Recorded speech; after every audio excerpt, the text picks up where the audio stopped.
beautiful people. How are you doing on this fine Friday?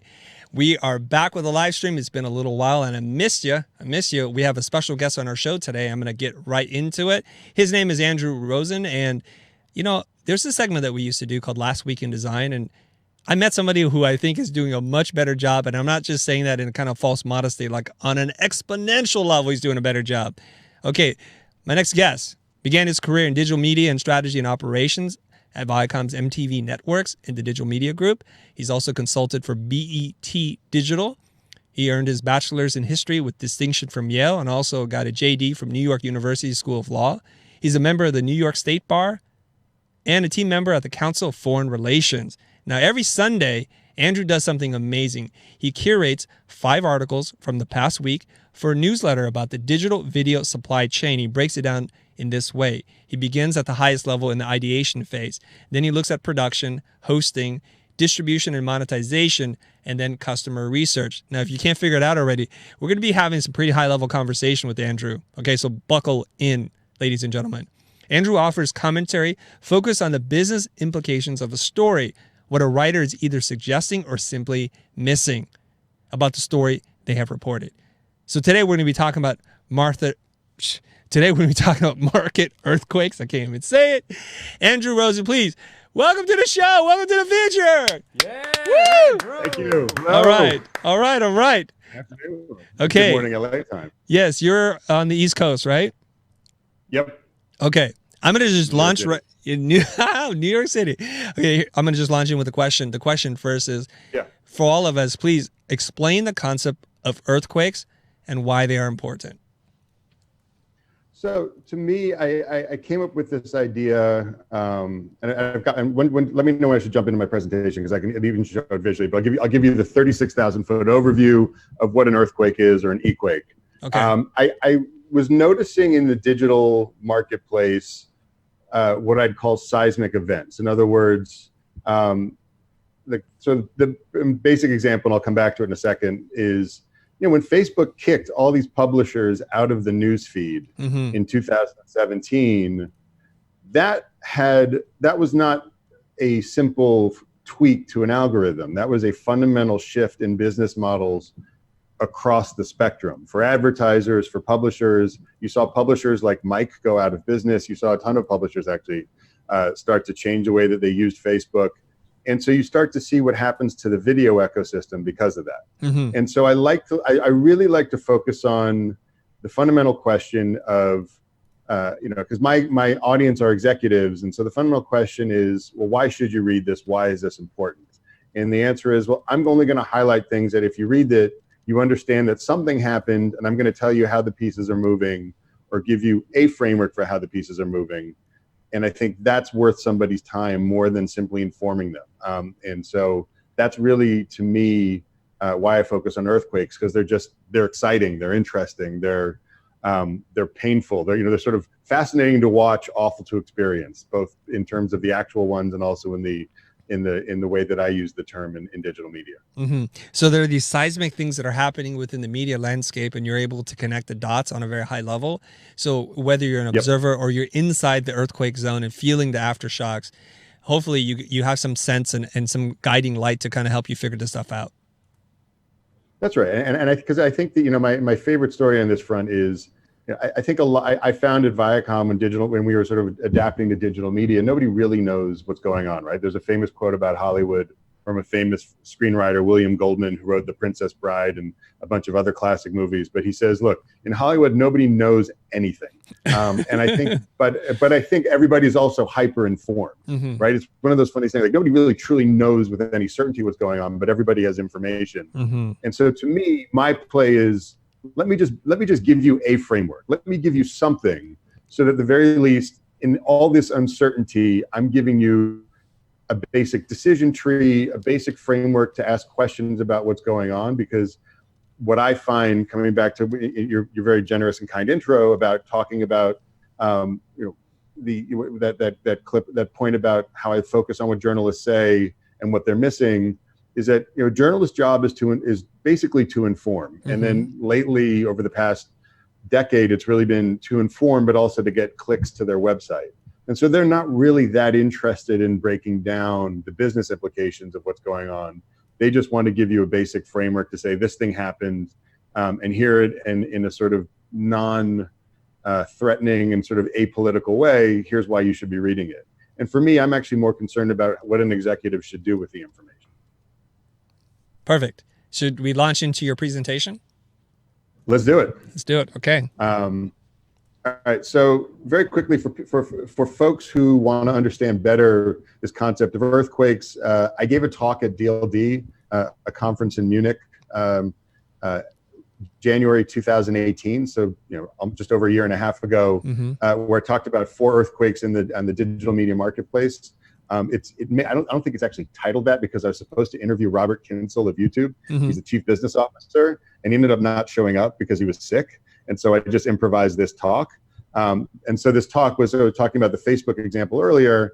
So it's P&G. So the earthquakes of 2017, P&G ended up pulling up $400 million worth of spend from the marketplace. That's an earthquake, right? That changes, that affects the businesses of social media platforms. It impacts publishers who are trying to sell themselves as safe spend. Amazon advertising in 2017 emerged as a $1 billion business. Now it's grown to about $3 billion and still growing about 30% a quarter or something like that. I mean, it's a really, it's a really extraordinary business. And so they're immediately in the mix now in terms of being a competitor to Facebook and Google. And then there's 21st Century Fox being bought by Walt Disney. That continues to have repercussions across the land, across the media landscape. And then the last one, the big one, as I mentioned, was Facebook changing its algorithm and kicking publishers out of the newsfeed. Very quickly, just an overview of the companies who read my newsletter on a weekly basis. They are C-suite senior executives, marketing executives. The most interesting thing about my audience is actually that they are more so lately creative executives, folks who are leaders of agencies or who lead marketing divisions within larger companies.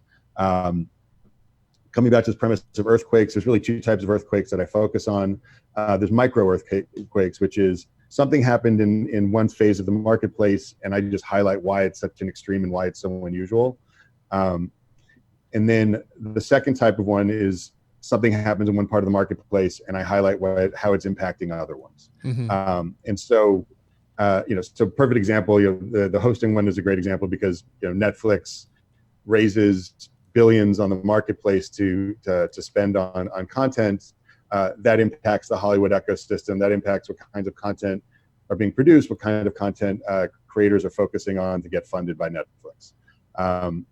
And so before I jump in, this is a big moment because this is actually the first time, this is the first presentation where I'm using my new logo. The old logo was literally a free favor from a friend of mine. It was kind of edgy, black and white, very simple. And this is the new one, creative, tech-savvy, sophisticated.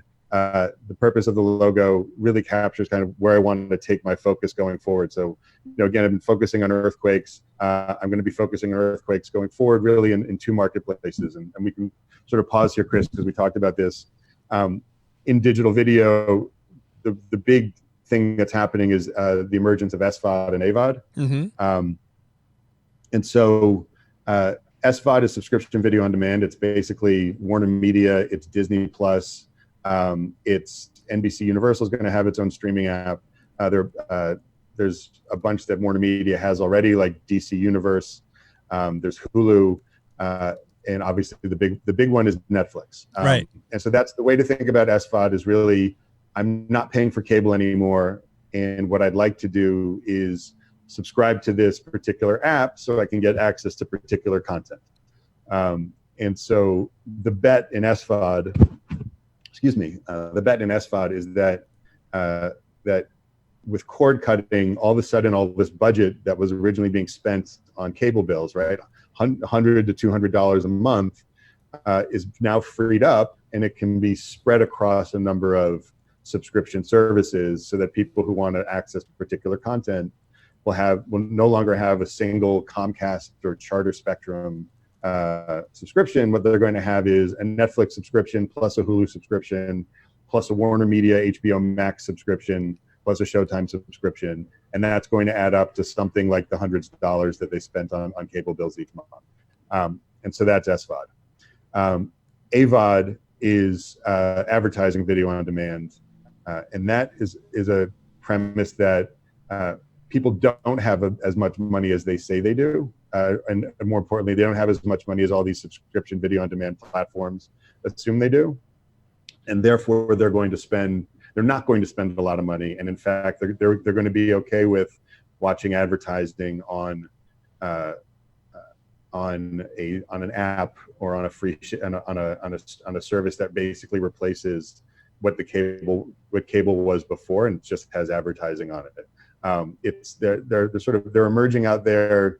They have large numbers. To give you a sense of the numbers, one advertising video on demand platform that people might know of is something called Pluto TV, which Viacom just bought.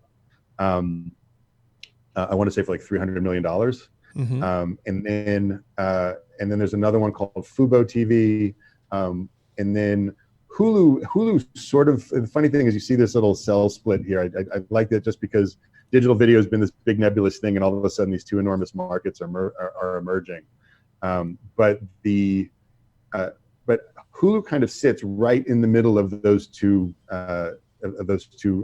emerging cells, because it is a subscription platform. You do pay monthly for it, but you can pay not to get advertising. Okay. So it's sort of it's a funny hybrid. So there's two pricing models for them? Like one, the base level, which you have to watch ads, and one that's a more premium that it's ad free. That's right. Yeah. So it gets a little messy, but I'll simplify it, which is Hulu offers an alternative to cable, right? So you can go to Hulu and you can watch ABC, CBS, ESPN, a bunch of cable channels. They also have original programming. You can watch their original programming with or without ads. The thing I'm not sure, I can't remember off the top of my head, is whether you can or cannot watch whether or not you watch ads in the broadcast of channels. Mm-hmm. I think you don't. I think you can pay not to. But I'm not a customer, so I'm going to look terrible in forgetting this. But it's okay. I'm not a customer either. That's why I'm asking. But yeah, so the point is, both of these markets are going to be enormous. I mean, they're both going to be effectively $70 billion markets each. The advertising video on demand, people are basically, TV advertising right now is about 68 billion. And the assumption is that this emerging advertising video on demand is going to take over the TV advertising marketplace in terms of basically, it's going to be a logical step forward. And I think that's why people are very excited about it. But then SVOD on its own is expected to be about 70 billion. And this is both estimates in 2023. So each of these markets 5 years from now are going to be, or 4 years from now at this point, are going to be enormous. Mm-hmm. They're going to be super, super dynamic. AVOD is going to be interesting just because that you have the twin dynamics of cord cutting and cord shifting. Basically people who cut their cable bill, but they keep the internet plan and subscribe to Hulu through their internet, through using their broadband connection. And then cord cutting, which is you just cut the cord entirely from the cable company and you find an internet connection otherwise. But the key thing is that market, I wouldn't call that market ruthlessly competitive. I think it's going to be it's going to be a fundamentally fascinating marketplace to watch, simply because free is sexy and we are used to watching advertising. I streamed a movie with my fiance recently using Vudu TV, which is Walmart's offering, and that was ad supported, and it was actually in some ways a better experience than watching a movie on a cable channel these days. So there's going to be demand there. The fact that it's free is going to you're going to see large numbers. The numbers that you're seeing right now, Amazon has something called Fire TV, so everybody who's got a Amazon Fire can watch ad-supported videos on Amazon. So that's 30 million. But then they also have something called IMDb Free Dive, which is their new ad-supported movie streaming offering, and that's got a reach of like 150 million to 200 million. So the numbers are all over the place, and you're hearing, again, and I'll give another example, Pluto TV is around 27 million to 30 million. So the numbers are pretty large right now. They're going to grow. The question is, what's going to drive growth, what's going to be the engagement with users. Like, is it going to be something that's going to be driven by cord cutting and cord shifting, or is there going to be another factor that's going to draw users to this free offering? I have a question for you, Andrew. Yeah, sure. Okay. Woo.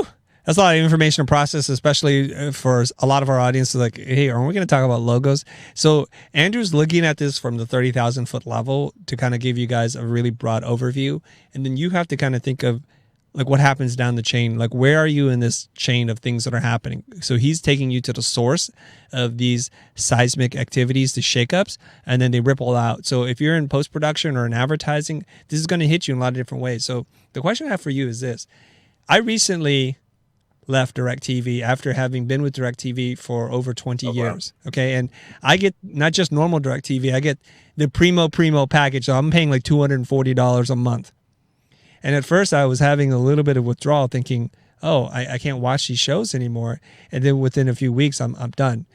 Is your prediction that in 2023, that pretty much nobody's going to be left on cable because you're moving all the advertising money into video on demand to one of these services? Is the days of cable and satellite, are we in the final days? It's a great question. I'll give you two sides to the answer, which is number one, the data says yes, right? That it's just trending downwards, that there's an entire generation that's 20 years, 25 years younger than us, right, that just have no attachment to their cable bill, right? That they have more attachment to their smartphones and their iPads. And so the premise of owning a cable box, having some sort of guide, and knowing which channels to go to, or DVRing a show, like that's something that's pretty foreign to the next generation of customers who are going to be consuming media going forward. So the data says yes, this is the end of days. The qualification that I have in all this is that term cord shifting. And so cord shifting is fascinating to me because it basically says, I'm not cutting my cord with my cable company. I'm actually just changing the relationship. And so that means that the cable company still has people who are customers. They're just not necessarily going to have a cable box. And so that means that if the cable company can figure out a way to digitally offer cable channels, right, then it's not necessarily cord cutting and the end of cable, but rather you might just want to qualify it by saying cord shifting means it's the end of cable as we know it. Okay. Well, here's the interesting thing though. So the psychology of it is this, is that I've wondered this quite a bit because I've been a very loyal customer of DirecTV for a really long time. And they've not made any effort to help me out as a customer to keep me until I'm ready to cut them. But when I've made up my mind that I'm done with you, they try as much as they keep you on the phone. Like, can we offer you this? Can we try this? It's too late, man. I'm building a new relationship. I'm ready to try out the new girlfriend. I don't want to stay here anymore. Even if you offer me the exact same thing, I just don't feel I want to have this relationship with you anymore. So then I'm on Netflix and I'm on Amazon Prime and I'm good enough there. Like, I was looking into Hulu, but it's like, it's too many services for me to deal with, right? So between those two, I'm pretty good. I pay for the HBO premium thing and I'm good. So I think there's the cord shifting, but there's also this kind of idea of brand affinity and connection too. What are your takes on that? Like, do you think people are more like me, or like, no, I'm still good with you, DirecTV or Time Warner or whoever you're getting your cable or satellite from?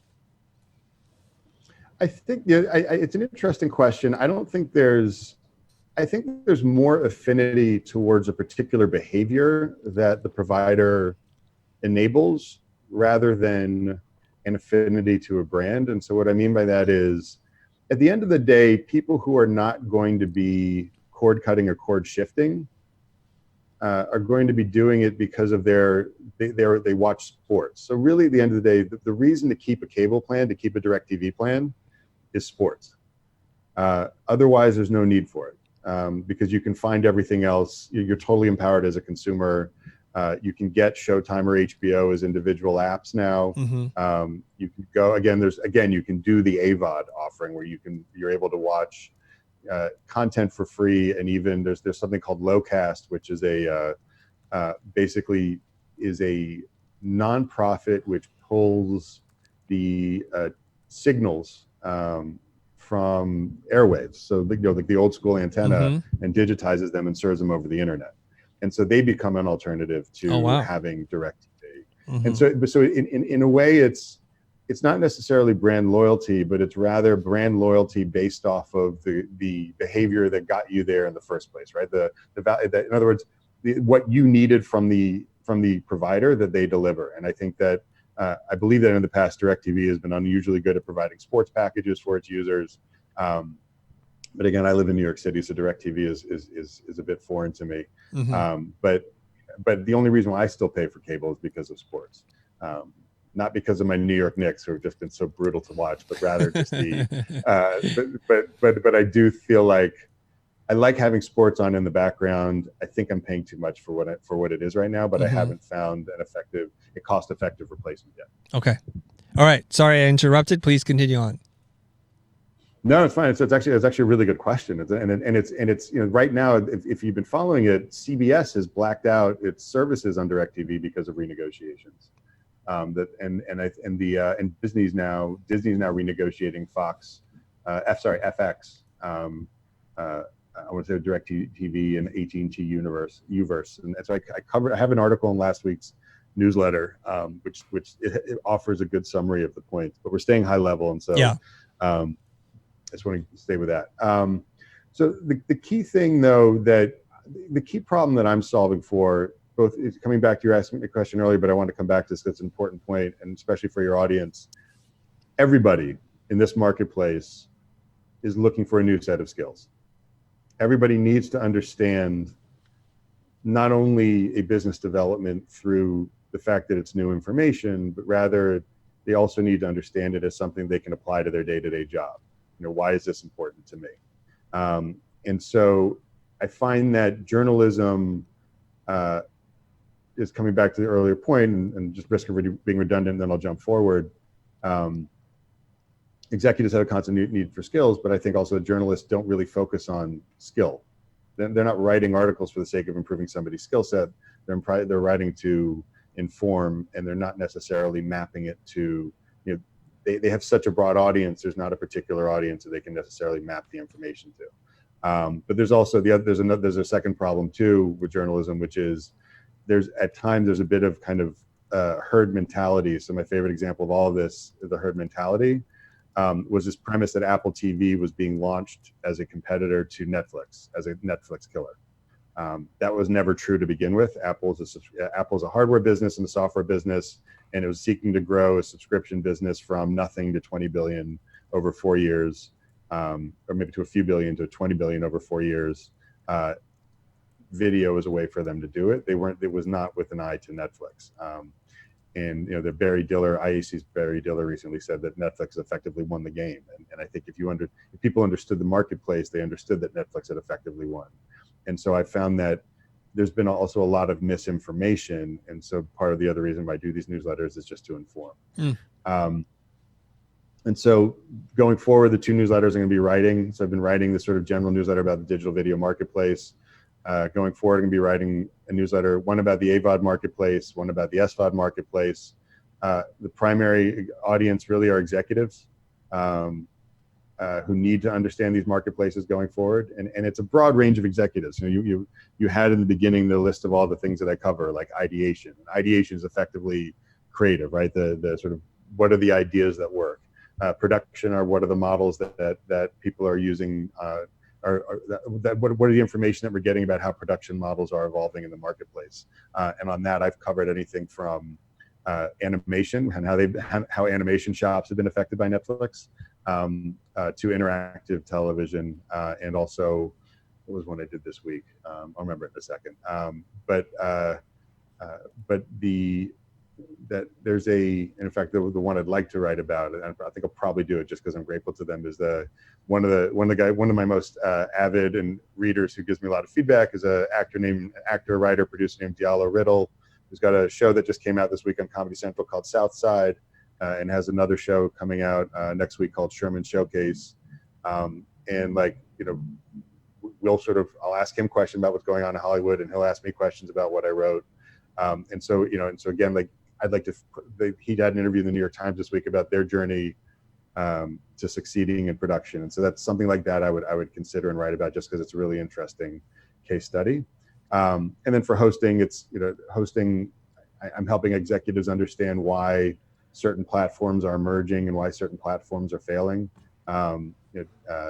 And then distribution monetization, that's really focused on advertising, though sometimes it's focused on my favorite story literally over the next that I'm focused on.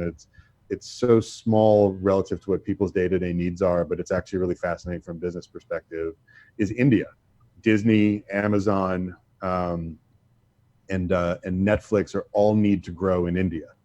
And so that story, there's 500 million people, 550 million people who have a smartphone or a television. And Netflix needs a story of growth.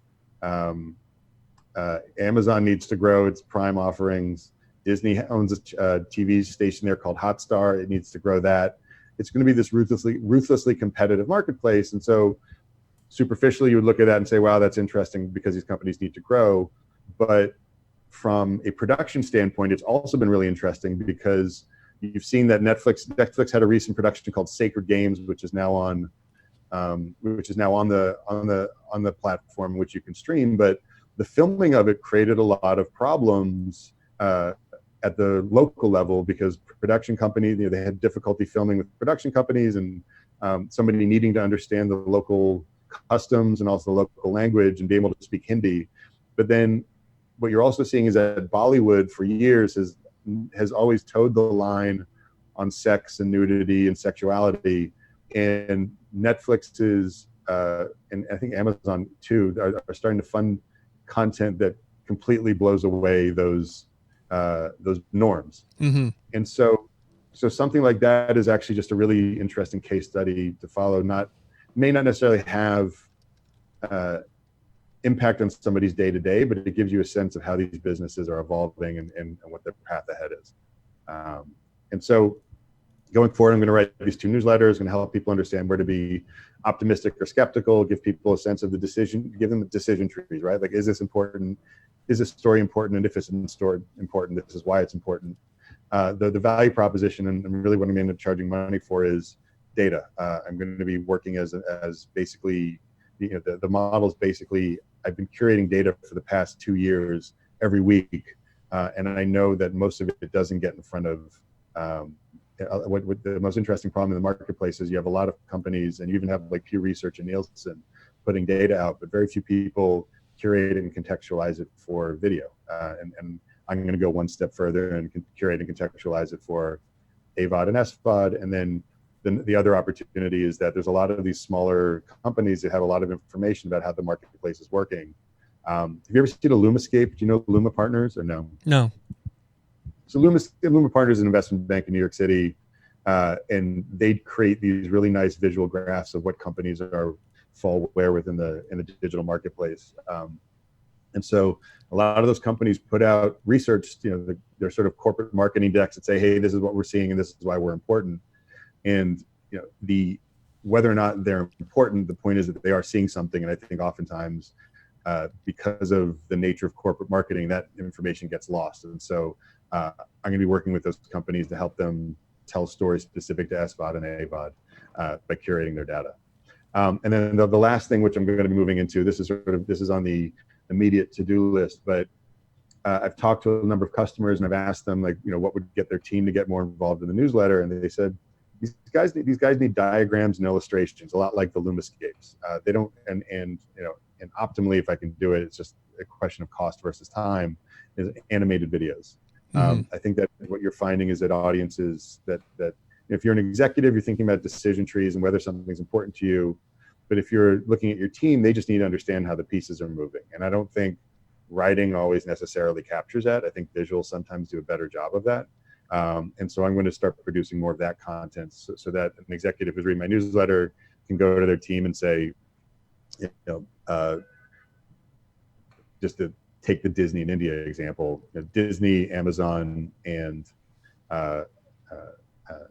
Disney, Amazon, and Netflix are in India. 550 million people. These are the number of people that have smartphones. These number of people watching TV. this is why we're going to pay attention, because it's going to impact the type of content that Netflix produces going forward. So that's sort of the way to think about it. And then last thing is just where I sit in the marketplace.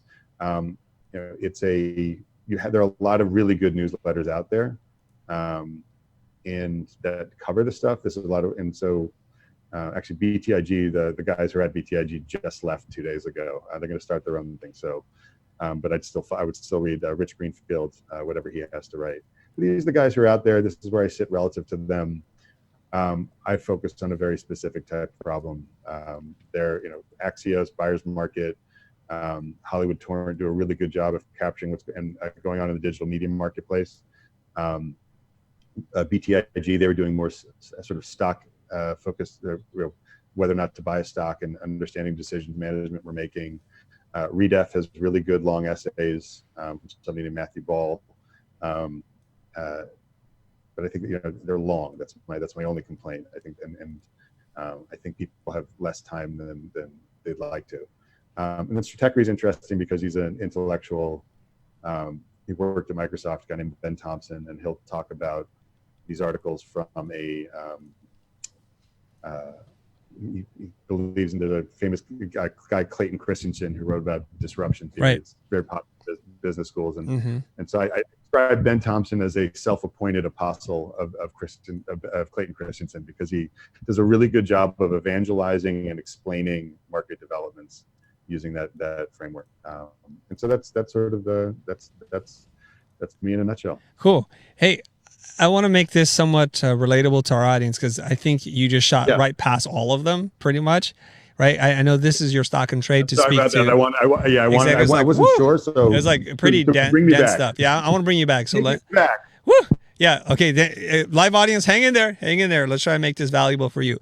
Let's just take this idea first of what's happening in the media landscape. These earthquakes that you're talking about, Disney acquiring Fox, or and launching their own streaming network. There's going to be implications here. The amount of money that's being spent in terms of acquiring content. Now, let's say I'm a owner of a motion design firm. I'm in post-production and production. How are these waves going to hit somebody like me? How do I either take advantage of it or avoid getting hit? Yeah, I mean, it's an excellent question. I think so. The thing to think about, when I sat with an YouTube executive when I was last in LA, and he looked up Larchmont, and we were having coffee in Larchmont, and he said, "Look, just look up that road. There's going to be a lot of construction over here for the next 5 years. That all these SVOD services are going to be growing, and they're going to be building out in LA, and there's going to be a lot more production going around." What you're finding is, post-production. The post-production is interesting because you have, at this point, all these services trying to fund original new content. They're betting on big Hollywood names. And I don't know if big Hollywood names doing TV shows for these streaming services are actually going to be the wins. And so the first earthquake is going to be all these streaming services realizing that they've invested all this money in content and it's not driving qualified subscribers. And by the way, that earthquake happened this week with Netflix and its stock. The second one is, and what I'm sorry, before I jump to the second one, the Netflix one is interesting because they basically said, we produced Triple Frontier with Ben Affleck and it got 63 million viewers, but we missed by 2.3 million subscribers. And what that tells you is, if you're in post-production, the big Hollywood things may not be the future of what these streaming services invest in. Rather, they're going to be investing in content that they know is going to drive subscribers. So as in post-production, if I'm a shop, the thing that I'm focused on is, well, who's producing content that is that Netflix is going back to, and Netflix and unless in the future it's going to be Amazon Prime and Warner Media and Disney Plus, but who are they going back to because they know that their content's driving subscribers? That's an enormous thing to understand. Like, who's helping these guys convert people to subscribers because they're producing the right content? The second one, but the second way to look at it is, if I'm in post-production, am I focused on TV shows and movies, or am I focused on shorter content? Because then you shift to focus to something like Quibi, and you focus something like Snapchat. I just did a podcast with our friends at RevThink, and we talked about it with the head of brand integration at Snapchat, and she was talking about how much more popular short form content is, and how they're starting to fund and produce short form content to put on Snapchat. And so now you start looking, don't look at traditional TV shows, you don't look at traditional movies. Now you're looking at content that's a minute long, that's cut up into 10 seconds, and that and that people can watch in 10 to 15 minutes. And that's what Quibi's bet is, that latter one, 10 to 15 minutes. And so then if you're post-production and you see all this coming, well, who are the folks who are doing that, and how do you position yourself to help them be better at that? How do you evolve your business based off of that? Is that a helpful answer? I think so. I mean, I got to thread that back together here. It seems to me like there's a couple of things that we're talking about. In the next 5 years, people are going to be moving away from things that are not video on demand. You talk about cord shifting, so that means every industry that's built to connect to make commercials and content and serve the people who are on traditional networks, their buyers might be changing. The type of content that you're producing is changing. It also sounds to me like the format and the duration, the shorter form pieces of content, maybe vertical format videos, are going to start to proliferate more and more. And is there still a space or place in the world for ad agencies and traditional 30-second TV commercials?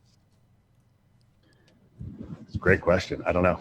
I think that ads are more interactive. I mean, that's at the end of the day, advertising, because Facebook and Google, the duopoly dominates. And even now that Amazon's evolving, all these ads have to drive clicks, right? All these ads on Amazon, especially if you put a video on Amazon, it has to drive a sale on Amazon. If you're running an ad on Facebook or Google, it has to drive a click through back to a website. And so the 30-second ad isn't dead, but rather the 30-second ad has to lead to a behavior that's monetizable.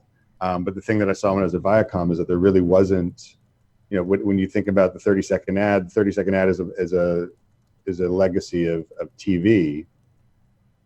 And if it's a legacy of TV, then that how much, it comes back to your question about cord cutting, like how much longer are people going to have cable subscriptions where they're going to be served 30-second ads? If that number's dropping, then the value of the 30-second ad is going to be increasingly valuable for a small part of the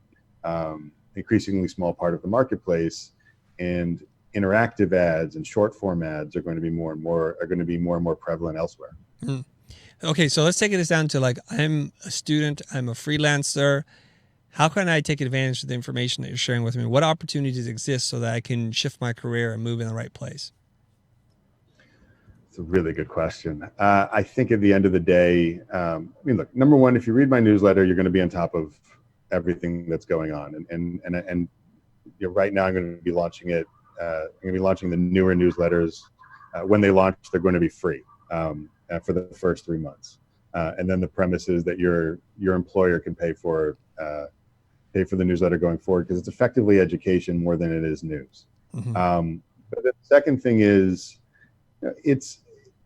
I would start with the best advice I ever got. The best advice I got both in business and in investing is to do your own homework.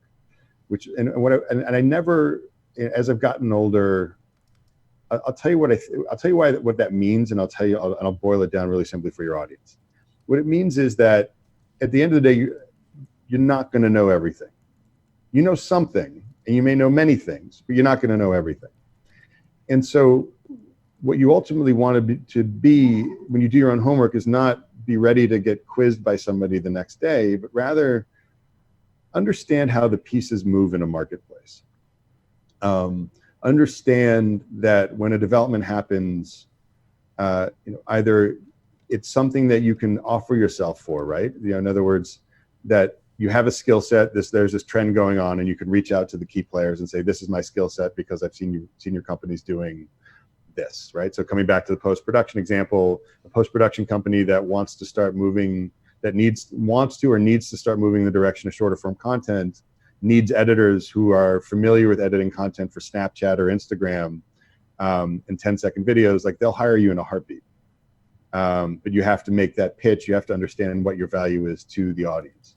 And that means understanding the marketplace a bit better, and kind of doing your homework and asking around about who are the types of companies that need to make that shift.